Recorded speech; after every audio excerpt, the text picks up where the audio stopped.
نحمده ونصلي على رسوله الكريم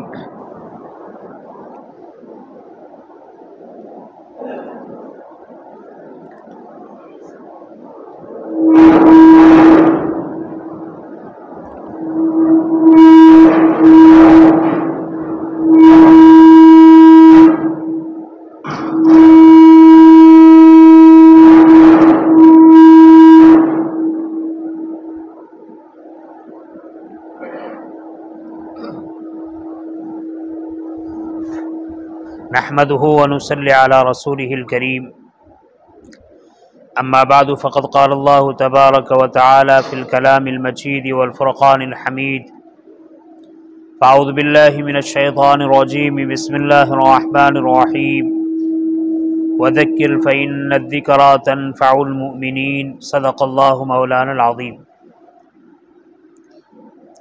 میرے محترم بھائیوں، دوستوں اور بزرگوں،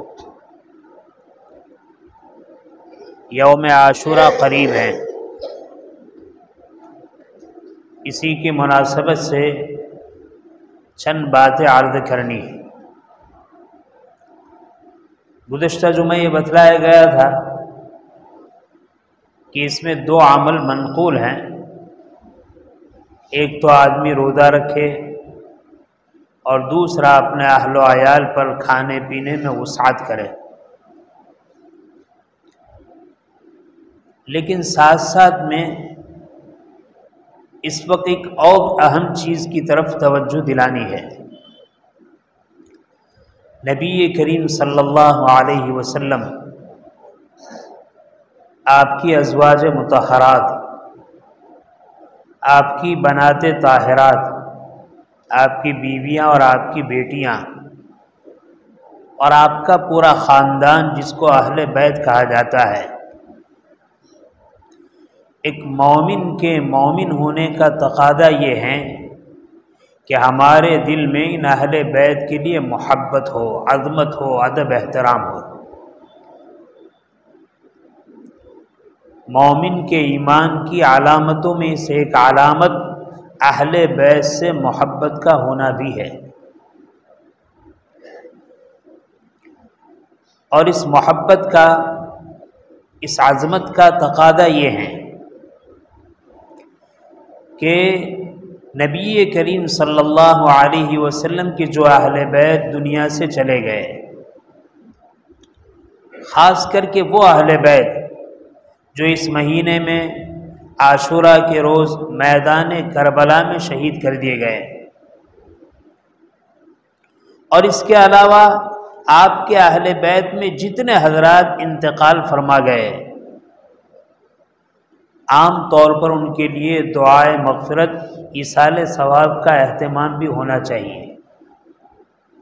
اور یہ ضروری نہیں کہ محرم کے مہینے میں، سال بھر میں جس طرح ہم اپنے مرحومین کو یاد کرتے ہیں، ان کے لیے ایصال ثواب کرتے ہیں، ان کے لیے دعائے مغفرت کرتے ہیں، اس کا اہتمام اہل بیت کے لیے بھی ہونا چاہیے۔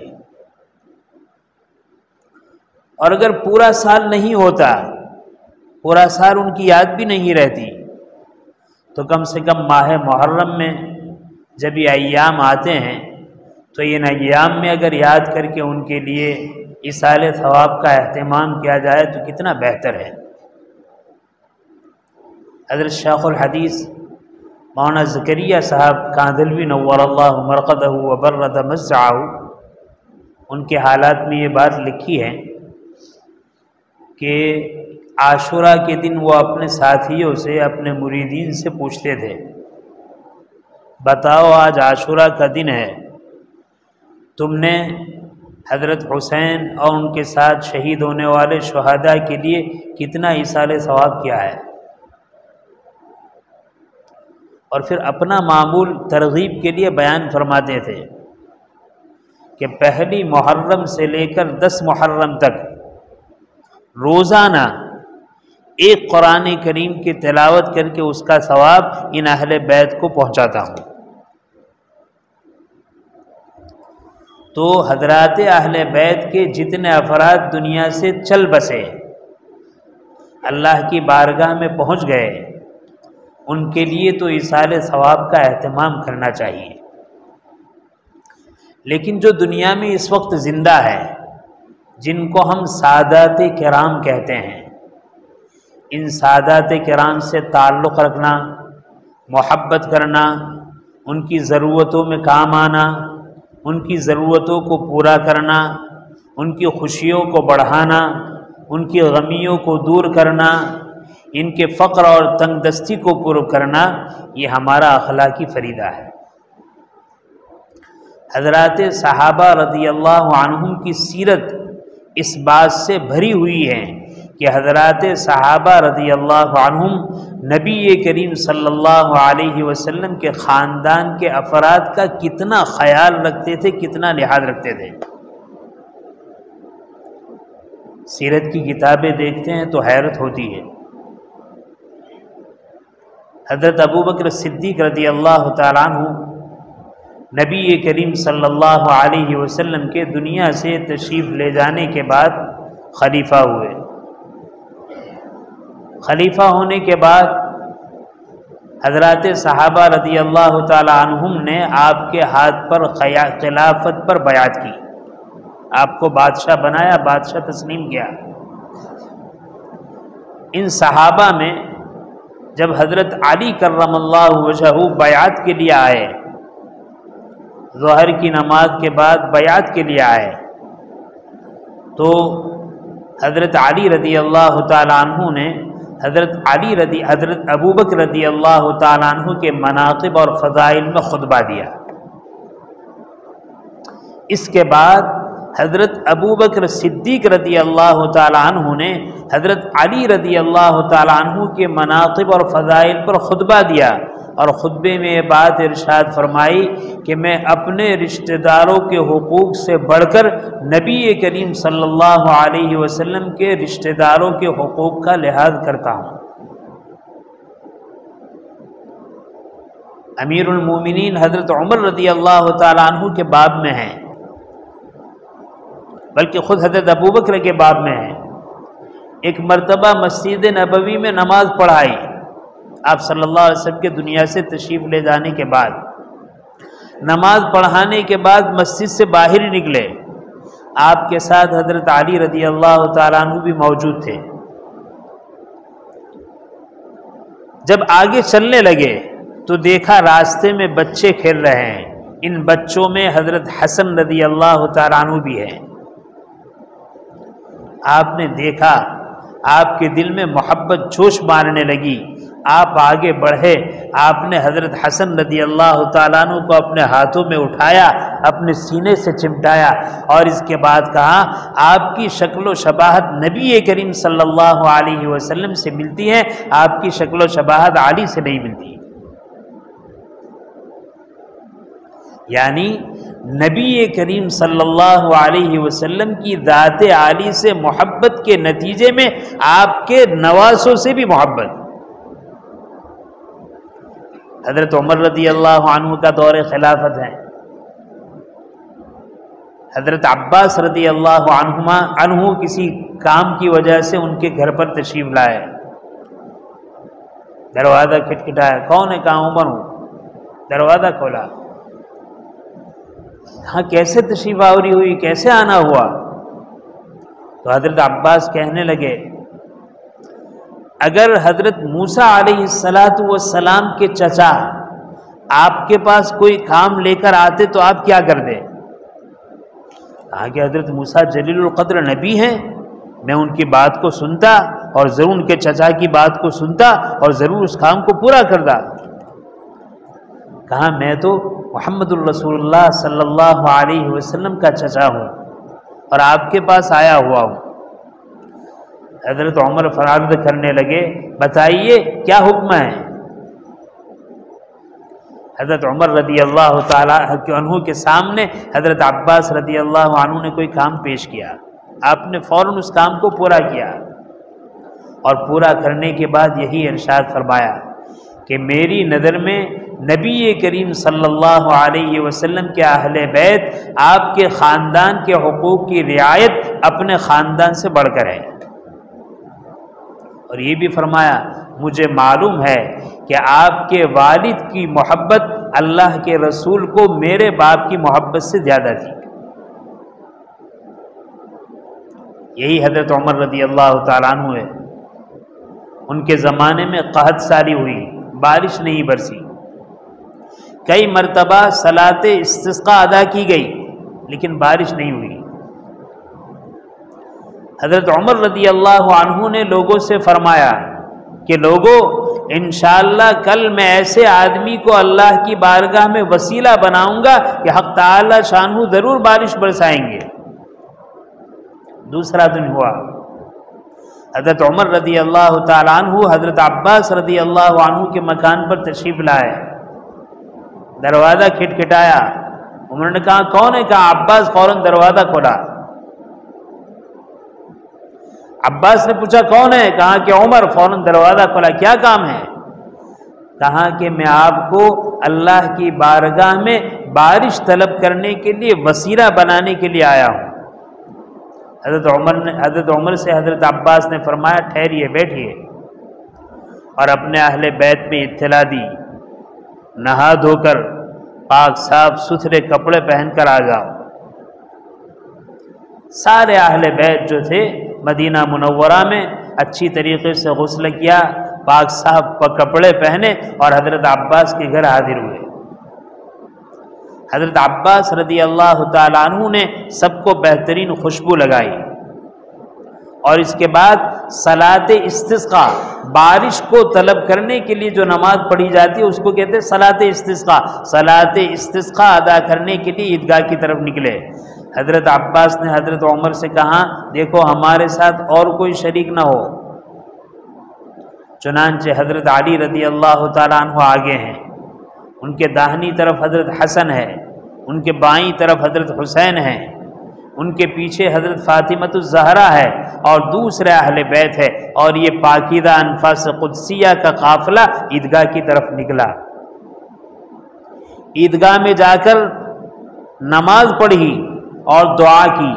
دعا میں حضرت عباس رضی اللہ عنہ یہ جملہ کہنے لگے، بارگاہ الہی میں عرض کرنے لگے، الہ العالمین، جب پہلے کبھی بارش نہیں ہوتی تھی تو ہم آپ کے دربار میں آپ کے رسول کو وسیلہ بناتے تھے، آج آپ کے رسول نہیں ہیں تو عباس کو وسیلہ بنایا ہے۔ عباس دعا کر رہا ہے، کیا دعا کر رہا ہے؟ حضرت عباس دعا کر رہے ہیں، الہ العالمین، آپ وہ معبود ہیں جس نے جب ہمیں پیدا کیا تو ہم سے مشورہ نہیں کیا تھا، بغیر مشورے کے اپنی مشیت سے اپنی چاہت سے پیدا فرمایا، اور جس وقت آپ نے پیدا فرمایا آپ کو معلوم تھا کہ ہمارے عمل کیسے ہوں گے، اس کے باوجود آپ نے پیدا فرمایا اور رزق میں تنگی نہیں فرمائی۔ الہ العالمین، اب بھی ہمارے رزق میں تنگی نہ فرما اور بارش برسا دیجیے۔ حضرت عباس نے دعا کی، دعا سے فارغ ہوئے، چند قدم نکلے چلے، حق تعالی شارح نے بہترین بارش برسائی۔ فرماتے ہیں کہ صحابہ بارش میں بھیگتے ہوئے اپنے ٹھکانوں پر، اپنے گھروں پر پہنچے۔ مجھے اصل بتانا ہے کہ آج ہم مسلمانوں میں یہ چیز بالکل ختم ہو چکی ہے کہ نبی کریم صلی اللہ علیہ وسلم کا خاندان، جن کو ہم سید کہتے ہیں، ان کی کیا حیثیت ہے، ان کا کیا مقام ہے، ان کا کیا مرتبہ ہے، ان کی کیا عظمت ہے، ان کے ساتھ ہمارا کیا سلوک ہونا چاہیے، آج ہمارے دلوں سے یہ ساری چیزیں نکل چکی ہیں۔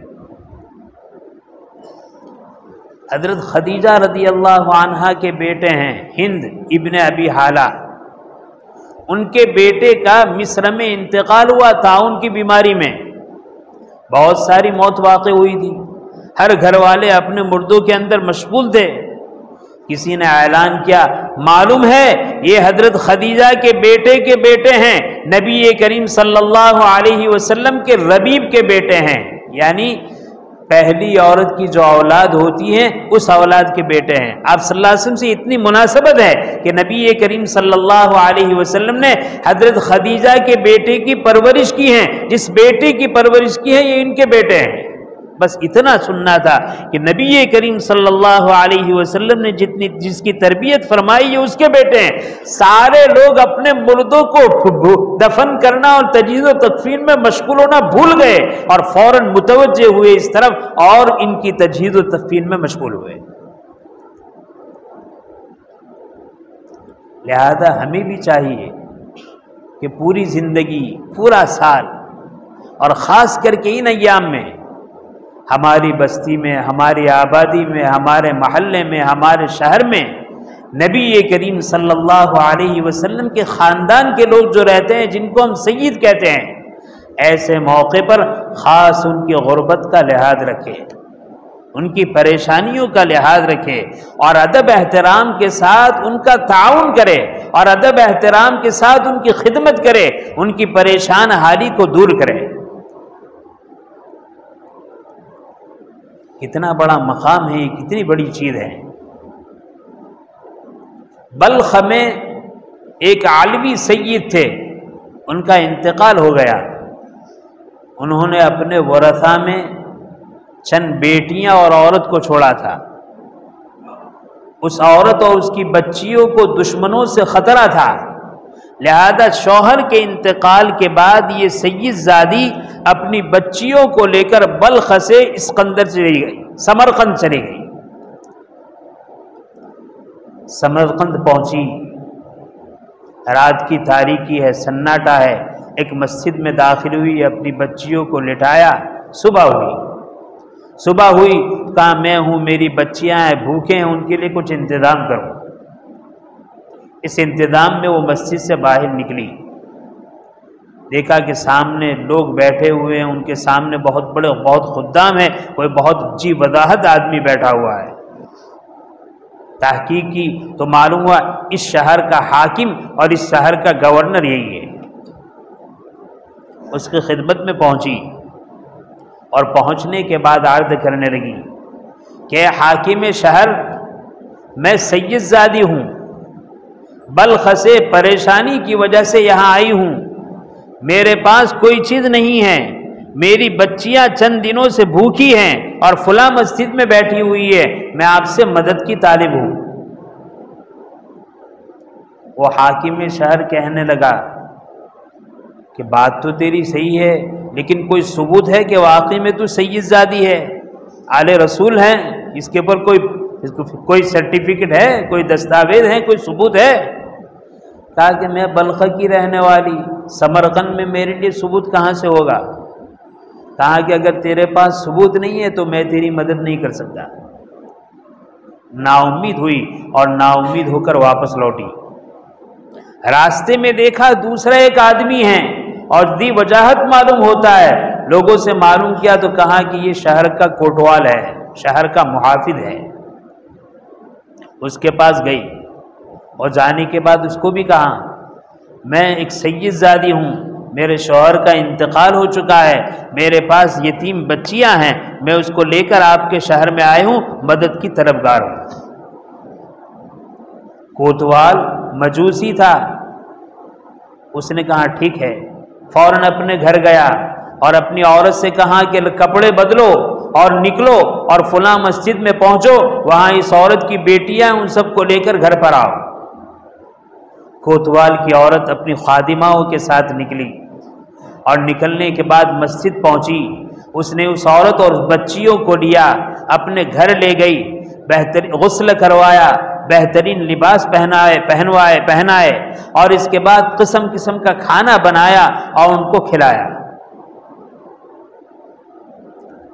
رات ہوئی تو حاکم شہر خواب دیکھ رہا ہے، میدان محشر قائم ہے، نبی کریم صلی اللہ علیہ وسلم لواء الحمد، حمد کا جھنڈا اپنے ہاتھ میں لیے ہوئے ہیں، امتی ایک ایک آپ کے قریب آ رہے ہیں، حاکم شہر بھی آ رہا ہے.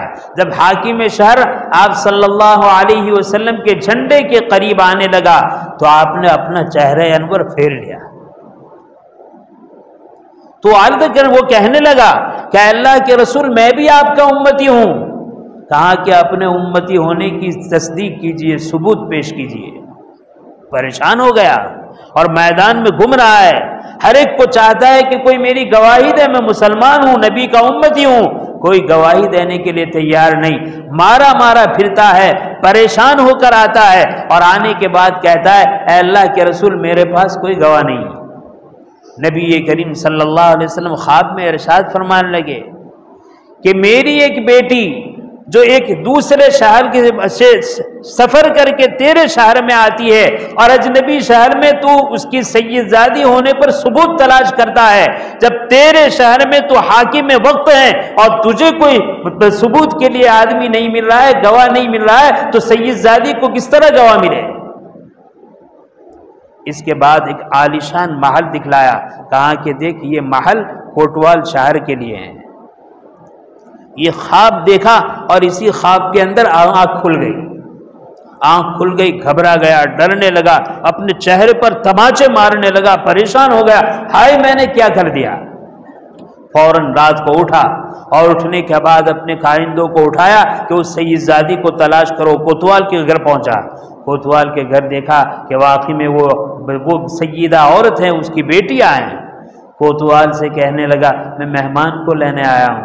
کہا کہ مہمان تو میں نہیں دے سکتا، کہا کہ مہمان کے بدلے 1000 اشرفی 1000 دینار دیتا ہوں۔ کہا کہ 1000 کی بات کر رہا ہے، 1,00,000 اشرفی دے تو بھی یہ مہمان میں نہیں دے سکتا۔ بہت منت سماجت کی، منع کیا۔ پھر اس کے بعد کہا کہ حاکم شہر جس خواب میں جس محل کو دیکھ کر تو للچایا ہے، وہ خواب میں وہ محل مجھے بھی دکھلایا گیا ہے۔ میرے اور تیرے درمیان اگر فضیلت کی کوئی چیز تھی تو فضیلت کی چیز یہ تھی کہ تیرے پاس ایمان تھا، میرے پاس ایمان نہیں تھا، لیکن یہ سید زادی جس وقت میرے گھر میں داخل ہوئی ہے اللہ نے ہمیں ہدایت عطا فرمائی، میں نے اپنے پورے گھرانے کے ساتھ اس کے ہاتھ پر اسلام قبول کر لیا ہے۔ بتلانا یہ ہے ایک سید کے ساتھ، ایک سید کے زادی کے ساتھ آدمی اس طرح ہمدردی کا معاملہ کرتا ہے، نبی کریم صلی اللہ علیہ وسلم کی طرف سے بشارتوں سے مالامال ہوتا ہے۔ میں اپنے سارے بھائیوں سے، ساری ماں بہنوں سے اور حق تعالی شانہ جہاں تک یہ آواز پہنچائے، میں درخواست کروں گا کہ ایسے موقع پر ہمیں ان حضرات اہل بیت کا، نبی کریم صلی اللہ علیہ وسلم کے خاندان والوں کا بہترین استقبال کرنا چاہیے، بہترین ان کی خدمت کرنی چاہیے، بہترین ان کی دلجوئی کرنی چاہیے۔ میں نے تو اپنے بزرگوں سے سنا کہ ہمارے بعض اکابر ایسے تھے کہ اس یوم عاشورہ کو کھانا پکاتے تھے اپنے گھر میں اور سادات کرام کو بلا کر کھلایا کرتے تھے۔ آخر ایک بات کہہ کر میں اپنی بات کو عرض کرتا ہوں، قلوب اللہ کے قبضہ قدرت میں ہے، اللہ جس کو چاہتا ہے ہدایت دیتا ہے۔ ہماری اس بستی میں 100 سال سے زیادہ سال گزرے، تعزیے نکلتے تھے، اللہ نے ہمارے ان بھائیوں کو ہدایت عطا فرمائی۔ ماشاءاللہ یہ پہلا سال ہے کہ ہماری بستی میں تعزیے کی رسم ختم ہو رہی ہے۔ حق تعالی شانہ ان ایک ایک فرد کو، ان ایک ایک نوجوان کو، ان ایک ایک محلے والے کو اللہ تعالیٰ اس کا بہترین بدلہ دے اور ایسی ہر خلاف شرع کام کو مٹاتے ہوئے سنت کو زندہ کرنے کی ان کو توفیق عطا فرمائے۔ جو یہ نیک کام کیا ہے اللہ تعالیٰ دارین میں ان کو بہترین بدلہ عطا فرمائے، ہر شر سے ان کی حفاظت فرمائے اور ہر خیر سے ان کو مالا مال فرمائے۔ آمین وآخر الدعوانا الحمدللہ۔